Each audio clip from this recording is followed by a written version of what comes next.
Hello everyone, it's Maxim and welcome to the ultimate barching guide for Town Hall 9.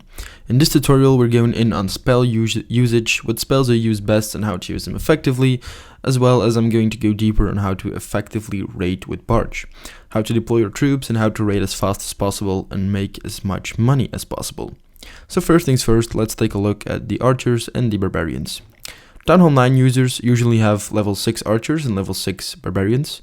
Level 6 archers have 44 hit points and deal out 22 damage a second, and level 6 barbarians have 110 hit points and deal out 26 damage per second.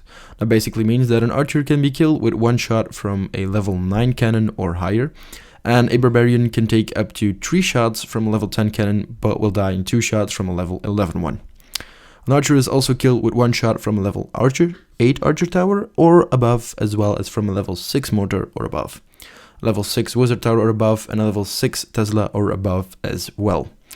A barbarian is killed with 2 shots from a level 9 archer tower or above. A level 7 mortar also needs 2 shots to kill a barbarian. A level 6 mortar will need 3 shots, and a level 6 and 7 wizard tower will need 3 shots as well to kill a barbarian. And a level 8 archer wizard tower, needs but 2. A hidden Tesla from level 6 will need 3 shots, as well as a Tesla from level 7. A level 8 Tesla will take down a barbarian in 2 shots. So basically we can conclude that barbarians are a lot stronger and will take up most of the hits, which is basically the reason why we use them and why we don't use an all archer raid.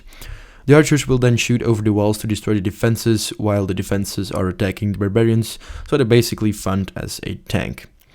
Now, the way to train your troops the fastest is the following. Normally, I use about 120 archers and 100 barbarians. In order to do that, I could just train 30 archers in each barrack and 25 barbarians on top of that, but that isn't the most efficient way, as it doesn't matter if it's the exact number of troops you train or just a number that's almost so a number around it. I'm training 75 archers in my first 2 barracks, then I will put 15 archers in my third one, and on top of that 60 barbarians, and in my 4th barrack I'm training 75 barbarians. So I train more archers than barbarians for the simple reason I want more archers than barbarians, and barbarians train 5 seconds faster than archers train, so barbarians need 20 seconds per and archers need 25 seconds per. So this entire process is going non-stop in my base, and here's a little tip you should keep in mind. So if you're searching for a battle, your troops will train in the background until you're finished. But if you're, for example, searching for a good raid for about 10 minutes without returning to home, your troops will have already trained for 10 minutes and you will already have half your army trained. This way, if you can raid every 20 minutes with a full army, you can maximize your loot and your trophies if you're actually trying to trophy push with Barch. Another thing people wonder about are the spells you need to use in battle. Some say you should use healing spells and rage spells. Others say you should use lightning spells. From personal experience, I find using lightning spells the best option, because healing spells are of no use if your archers are going against a level 6 mortar or a level 6 wizard tower, because they're taken down in one shot. Rage spells, they could be handy, but they cost a lot more than lightning spells, and they need 45 minutes of training instead of the 30 minutes of training, so I prefer the lightning spells. So that leaves us with the lightning spell, so let's go a little deeper into that. At Town Hall 9, the maximum level of your lightning spell is 5, and the total damage is 420, which means you can take down a level 7 wizard tower and a level 8 mortar with just 2 spells. Be aware of the fact that a level 7 wizard tower actually has 840 hit points, so your spells need to be placed very, very precisely in order to take down a level 7 wizard tower. In this example, you can see that one spell was misplaced a little bit and the wizard tower wasn't destroyed, and here in this example, you can see that the spells were placed very carefully and the wizard tower got destroyed. And here's one more example where I take out a level 8 wizard tower which has 880 hit points, and a level 8 mortar which has 670 hit points, and they're quite far from one another, and I managed to take them down with all 4 of my lightning spells. So then my Barch army could go in and take out 3000 dark elixir. Now we're going deeper into how you can spot loot and how you can easily get to it. So in this first example, I spotted a base with 350,000 gold, and I saw that he was at Town Hall 9 and had 4 gold storages. And 2 of those storages were the maximum level 11, and the other 2 were the level 8 and 9. So I knew most of the loot was going to be in level 11 ones, so I only tagged those, and I managed to secure 315,000 of the 350,000 gold. So if you come across a base like this, keep this in mind as well, because that's a lot of gold right there.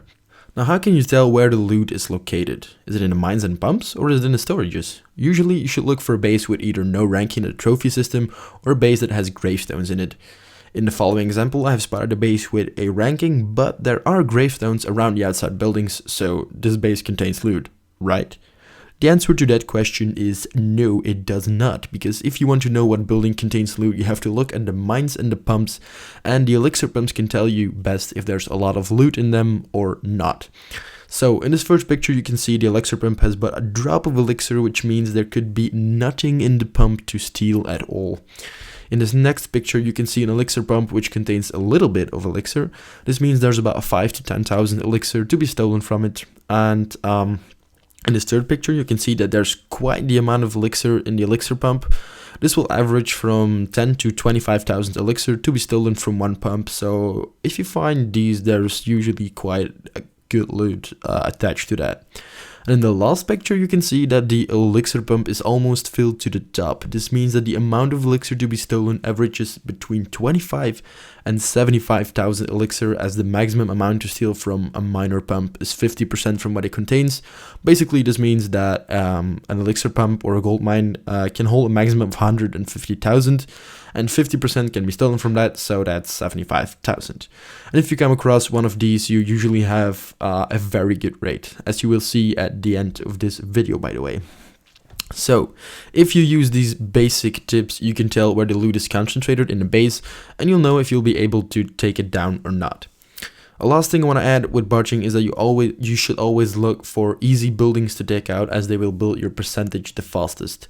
Buildings that go down easily are the altars of heroes, the builder hats, the barracks, the dark barracks, the elixir pumps, the gold mines, the dark elixir drills, the spell factory, and finally the laboratory.